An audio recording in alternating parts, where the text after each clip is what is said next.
గంజాయి కేసులో దొరికినటువంటి ప్రముఖ యూట్యూబర్ షణ్ముఖ్ జశ్వంత్ తాను డిప్రెషన్లో ఉన్నప్పుడు ఆత్మహత్యకు పాల్పడినట్లు, డిప్రెషన్ నుంచి బయటపడేందుకే తాను గంజాయి సేవించినట్లుగా పోలీసుల ఎదుట ఆయన స్టేట్మెంట్ ఇచ్చారు, ఒప్పుకున్నారు అంటూ కూడా ఒక వార్త ఇప్పుడు సోషల్ మీడియాలో చక్కర్లు కొడుతున్న నేపథ్యంలో నిజంగా షణ్ముఖ్ జశ్వంత్ డిప్రెషన్లో ఉన్నాడా, ఆత్మహత్యకు పాల్పడ్డా, అందుకే గంజాయి తీసుకున్నాడా అనే విషయాల్ని మనతో వివరించేందుకు ప్రస్తుతం మనతో పాటు ఉన్నారు ప్రముఖ సినీ క్రిటిక్ దాసరి విజ్ఞాన్ గారితో మాట్లాడదు. విజ్ఞాన్ గారు నమస్తే అండి. నమస్తే. విజ్ఞాన్ గారు, ప్రముఖ యూట్యూబర్ అయినటువంటి షణ్ముఖ్ జశ్వంత్ తాను డిప్రెషన్లో ఉన్నానని, డిప్రెషన్లో ఉన్నప్పుడే ఆత్మహత్య చేసుకునేందుకు ప్రయత్నం చేశాను, డిప్రెషన్ నుంచి బయటపడడానికి మాత్రమే నేను గంజాయిని సేవించాను అంటూ కూడా పోలీసుల ఎదుట ఆయన ఒప్పుకున్నారు అంటూ ఒక వార్త ఇప్పుడు సోషల్ మీడియాలో చక్కర్లు కొడుతూ ఉంది. ఏంటి నిజంగా షణ్ముఖ్ జశ్వంత్ డిప్రెషన్లో ఉన్నారా? డిప్రెషన్లో ఉండడానికి కారణం ఏంటి అంటే ఏం చెప్తారు? ఇప్పుడు ఇన్ కేసు నేను డిప్రెషన్లో ఉన్నాను, ఆత్మహత్య చేసుకోవాలనుకున్నాను, దాని నుంచి బయటపడడానికే గంజాయి తీసుకున్నాను అనే స్టేట్మెంట్ కనుక నిజంగా షణ్ముఖ్ ఇచ్చి ఉంటే ఇమ్మీడియట్లీ పబ్లిక్ ప్లాట్ఫామ్లో చెప్పుతో తను ఇప్పుడే జైలు పంపించాడు, ఇప్పుడే వెంటనే. ఎందుకంటే ఇన్ కేసు తన డైలాగ్ చెప్పు ఉంటే, అంటే డిప్రెషన్లో ఉన్న వాళ్ళందరూ, ఆత్మహత్య చేసుకోవాలనుకున్న వాళ్ళందరూ గంజాయి సేవించండి అనే ఒక స్టేట్మెంట్ పాస్ చేస్తున్నాడు. ఈయన నీట్గా చెప్తున్నాడు, వాళ్ళందరికీ ఉచిత సలహా ఇస్తున్నాడు. ఎవరైతే డిప్రెషన్లో ఉంటారో మీరందరూ గంజాయి తాగేసేయండి, అంతేగా. మరి డిప్రెషన్లో ఉన్నప్పుడు అంటే తను డిప్రెషన్ నుంచి బయటపడడానికి తనేదో గంజాయి సేవించినట్టు చెప్తున్నాడు. ఆ డిప్రెషన్ని తట్టుకోలేక ఆయన ఆత్మహత్యకు కూడా పాల్పడ్డాడు అనేది ఆయన ఇచ్చినటువంటి స్టేట్మెంట్ అంటూ కూడా కొన్ని వార్తలు వస్తున్నాయి. డిప్రెషన్ ఉన్నప్పుడే చావాల్సింది, దరిద్రం పోయేది. ఇంకా విషయం చెప్పాలంటే ఒక సెలబ్రిటీ స్టేటస్లో ఉండి నేను డిప్రెషన్లో ఉంటే గంజాయికి అలవాటు పడ్డాను అని చెప్పి చాలా యథేచ్ఛగా ఎలా చెప్పుకుంటారు, సిగ్గు లేకుండా. అండ్ నెక్స్ట్ ఇంకొకటి, బిగ్ బాస్ హౌస్లో లాస్ట్ వరకు ఉన్నాడుగా, 100 రోజులు ఉన్నాడా లాస్ట్ వరకు. మరి అప్పుడు తట్టుకున్నావుగా. సో గంజాయి లేకుండా కూడా తట్టుకునే శక్తి నీకు ఉంది. అంటే డిప్రెషన్లో ఉన్నప్పుడు గంజాయే కాదు, అది లేకున్నా కూడా తట్టుకొని 100 రోజులు ఉండే శక్తి నీకు ఉంది. అది పబ్లిక్ ప్లాట్ఫామ్ ద్వారానే బయటపడింది. పైగా ఇక్కడ డిప్రెషన్లో ఉన్నప్పుడు నీకు గంజాయితో పాటు ఓ అన్నదమ్ముల పలకరింపు, అమ్మ నాన్నల ఫోన్లు, ఫ్రెండ్స్ల రాకపోకలు, బయటికి వెళ్ళడం, షికార్లు, కార్ డ్రైవింగ్లు అన్నీ ఉన్నాయిగా, రైట్?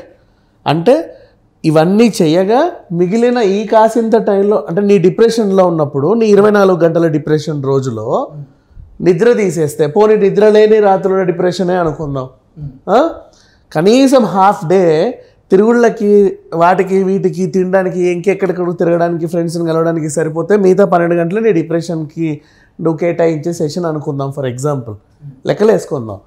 మరి బిగ్ బాస్ హౌస్లో వీళ్ళు ఎవరు లేరు, ఓ పలకరింపు లేదు, ఓ ఫోన్స్ లేదు, ఫోన్ సంభాషణ లేదు, వాట్సాప్ చాటు లేదు, ఓ గ్రీటింగ్ చెప్పేవాడు లేడు, ఓ న్యూస్ చూసుకునేది లేదు, ఓ ఎంటర్టైన్మెంట్ వీడియో కానీ బిగ్ బాస్ హౌస్లో తనతో పాటు పక్క కంటెస్టెంట్స్ కూడా ఉంటారు కదా. థ్యాంక్ గాడ్ వీళ్ళ డిప్రెషన్ ఈ గంజాయి వాళ్ళకి అలవాటు చేయాల. బయటకు వచ్చాక రండి మనందరం కలిసి తాగుదామని. సంతోషం. ఇప్పుడు ఆ జెస్సీ ఇతనితో తిరిగినా, మధ్యలో బయటకు వచ్చినా ఆ చెయ్యేదో ఇరగొట్టుకుని ఇప్పుడు చక్కగా డాన్స్ షోలో చేస్తున్నాడు. మొన్న కూడా మాస్టర్లు అందరూ అదే స్టేజ్ ఇరిగిపోతుందా అసలు ఏంటా స్టేజ్ అని నేను అన్నట్టు డ్యాన్స్ చేస్తే మెచ్చుకున్నారు ఆయన.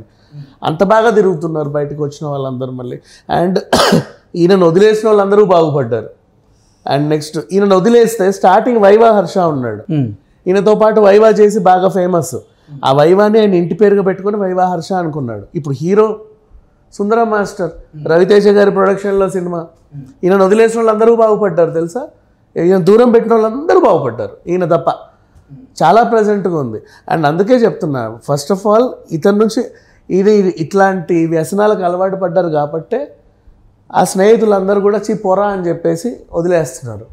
అందుకు ఫ్లాట్లో ఒంటరిగా కూర్చొని గంజాయి కొడుతున్నాడు. అంతకుమించి పెద్ద విషయం ఏం లేదు. దాన్ని కప్పిపుచ్చుకోవడానికి, అంటే వాళ్ళ యాటిట్యూడ్ వల్ల, మన అహం వల్ల, మన బిహేవియర్ వల్ల, అంటే ఈ గంజాయి కేసు నుంచి బయటపడడానికి మాత్రమే ఇటువంటి డ్రామా ఆడుతున్నాడు అనేది మీరు చెప్తున్నారా? ఎగ్జాక్ట్లీ. అంటే ఇప్పుడు గన్నుతో కాల్చిన ఆ టైంలో మతిస్థిమితం లేదండి అని ఎలా అయితే తప్పించుకుంటారో, ఇట్లా చెబితే ఆ లాయర్లు ఎవరైనా సలహా ఇచ్చి ఉంటారు, ఇట్లా చెప్పు డిప్రెషన్ అని, నీకు శిక్ష పడదు, తీసుకెళ్లి రీహాబ్ సెంటర్లో వేస్తారు. ఆయన లాయర్ ఎవరో తెలుసా మీకు? ఉన్నాడుగా మన అది పెద్ద కళాఖండం ఆ లాయర్ అయితే మాత్రం, దిలీప్ శుంకర్. మొన్న ఆయనే చెప్పాడు కదా, గంజాయి దొరికిన మాట వాస్తవమే కానీ సేవించాడో లేదో దర్యాప్తులో తేలుతుంది, అప్పటిదాకా ఆయన మీద ఎలాంటి నిందలు మోపొద్దు అన్నాడు. కానీ వైద్య పరీక్షల్లో అయితే నిర్ధారణ అయింది. లాయర్ అలా చెప్పడమే విచిత్రం అంటున్నా. సరే ఆయన గురించి మనకెందుకులే కానీ, సో ఓవరాల్గా ఆయన ఇచ్చిన సలహా మేబీ అనుకుంటా, ఇట్లా చెబితే జైలుకి వెళ్ళకుండా రీహాబ్ సెంటర్కి పంపిస్తారు. ఆయనకి కౌన్సిలింగ్ ఇచ్చి ఫస్ట్ మానసికంగా నీ ఒత్తిడి నుంచి బయటికి తెచ్చి, అంటే ఇప్పుడు అదేంటి మళ్ళీ ఇంకొక ఇండైరెక్ట్ బెదిరింపు మళ్ళీ. అంటే నిజంగా దాని గురించే మాట్లాడాలి మనం. నేను ఆల్రెడీ డిప్రెషన్లో ఉండి ఒకసారి ఆత్మహత్య చేసుకోవడానికి ప్రయత్నం చేశాను. బ్లాక్మెయిల్, ఎమోషనల్ బ్లాక్మెయిల్, నన్ను జైలుకి పంపిస్తే నేను ఆత్మహత్య చేసుకుంటా అని చెప్పేశాడు. అర్థమైందా? అండ్ దానికి తోడు మరి జైలుకి పంపకుండా ఎక్కడికి పంపాలరా నిన్ను అంటే దానికి కూడా ఆన్సర్ రెడీ చేసుకున్నాడు. మానసిక ఒత్తిడి, దానికి నేను రీహాబ్కి వెళ్ళిపోతా చెప్పుకున్నాడు. ఆన్సర్స్ అన్నీ ఉన్నాయి. సో ఇప్పుడు లాయర్ ఏం వాదిస్తాడంటే, నా క్లయింట్, నా బంగారం, నా కొండ, అదేంటిది జైలుకి పంపించావనుకో జడ్జి నువ్వు అనవసరంగా ఆయన ఆత్మహత్య చేసుకుంటారు, రేపటి రోజు మళ్ళీ మీకే కలంకం, వద్దు రీహాబ్కి పంపండి. పాప అమ్మాయి కూడా నోట్లో వేలు పెట్టినా కొరకలేడు చూడు, నోట్లో గంజాయి పెట్టినా పీల్చలేడు చూడు, అంత అద్భుతమైన వ్యక్తి వీడు, ఇతను తీసుకెళ్ళి రీహాబ్కి పంపారనుకోండి, రీహాబ్కి పంపిస్తే అక్కడ ఆయనని మళ్ళీ ఒక మంచి మనిషిలా చక్కదిద్ది సమాజం మీద వదిలేస్తాం మేము అని చెప్పి ఆయన వాదిస్తాడు. ఆయన వాదించిన తర్వాత వీళ్ళు బయటకు వస్తారు. ఇదంతా ప్లాన్డ్. ఈ ప్లాన్ మనకి అంత ఆ మాత్రం అర్థం కాదా చెప్పు? డిప్రెషన్లో ఉండి ఇంకా చెప్పాలంటే డిప్రెషన్లో ఉన్న వాళ్ళందరూ గంజాయి తాగండి అని ఇచ్చిన స్టేట్మెంట్ ఇచ్చినందుకు ఫస్ట్ ఇప్పుడే తీసుకెళ్ళి లోపలేయాలి. అంటే ఆయన స్టేట్మెంట్ ఇవ్వలేదు, నేను డిప్రెషన్లో ఉన్నాను, డిప్రెషన్ నుంచి బయటపడేందుకే నేను గంజాయి సేవించాను అంటూ కూడా ఆయన పోలీసుల ఎదుట ఒప్పుకున్నట్లుగా కొన్ని వార్తలు వస్తున్నాయి. ఆ వార్తలు వాస్తవమా కాదా అనేది అయితే తెలియదు. కేసు వాస్తవం అయితే వెంటనే దాన్ని లోపలేయండి అని చెప్తున్నా, బెటరు. అండ్ నెక్స్ట్ ఇంకోటి, ఇప్పుడే ఆన్సర్ ప్రిపేర్ చేసేసుకున్నాడు. నన్ను జైలుకి పంపిస్తే నేను ఆత్మహత్య చేసుకుంటా. బ్లాక్మెయిల్, ఎమోషనల్ బ్లాక్మెయిల్ అంటే ఇండైరెక్ట్గా వీళ్ళకి అర్థం కావాలా, అమ్మో వీళ్ళని జైలుకి వేస్తే ఇట్లా చేస్తాడు. ఆ లాయర్ కూడా వాదిస్తాడు, జడ్జి గారు ఇలా సంగతి అని. నెక్స్ట్ దానికి కూడా ఇంకో ఆన్సర్, మానసిక ఒత్తిడి అండ్ గంజాయికి అలవాటు పడ్డా. గంజాయి నుంచి ఇతను అలవాటు మానిపించడానికి రీహాబ్, ఆ తర్వాత మానసిక క్లాసుల ఆ సెక్షను, ఇవన్నీ అయ్యాక ఇంటికి పంపిస్తారు. సరిపోయింది. చూడు ఎంత బాగుందో ఈ ప్లానింగ్. తెలివితేటలు అంటే ఇలాగే ఉంటాయి. కథ, స్క్రీన్ ప్లే, డైరెక్షన్ ఇంకెవరు? మొన్న గంజాయి దొరికింది కానీ పీల్చేలోడు ఏదో తెలియదండి అన్నాడు చూసావా, మేబీ ఆయన అయి ఉంటాడు. ఓకే, అంతేనా? లేకపోతే షన్నుకు కూడా డైరెక్షన్ ఉంటుంది. వీళ్ళకి ముందు చూపు మామూలుగా ఉండదు. వాళ్ళ అన్న కూడా ఇచ్చారు సలహా. ఎందుకు తెలుసా? 10 ఏళ్ళుగా పిల్లతో తిరిగాడు, 10 ఏళ్ళుగా. ఆయన ఇన్స్టాలో ఒక్క ఫోటో లేదా అమ్మాయిది. ఎంత తెలివితేటలుగా, ఎంత ప్రీ ప్లాన్డ్. అంటే నెక్స్ట్ 10 ఏళ్ళకి కూడా అంత ప్లాన్డ్గా ఉండే మనుషులు ఎప్పుడైనా చూసా? ఒక వాట్సాప్ డిపి లేదు, ఫోన్లో ఫోటో లేదు, ఏమీ లేదు. ఆ పిల్ల దగ్గర అన్నీ ఉన్నాయి. మళ్ళీ ముందు వీళ్ళ ప్లానింగ్ ఇలాగే ఉంటుంది, అద్భుతమైన ప్లానింగ్.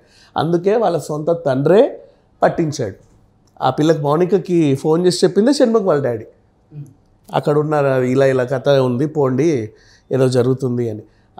ఇండైరెక్ట్గా షణ్ముఖ్ వాళ్ళ డాడే షణ్ముఖ్ని పట్టించాడు. చాలా సింపుల్గా, హ్యాపీగా పట్టించాడు.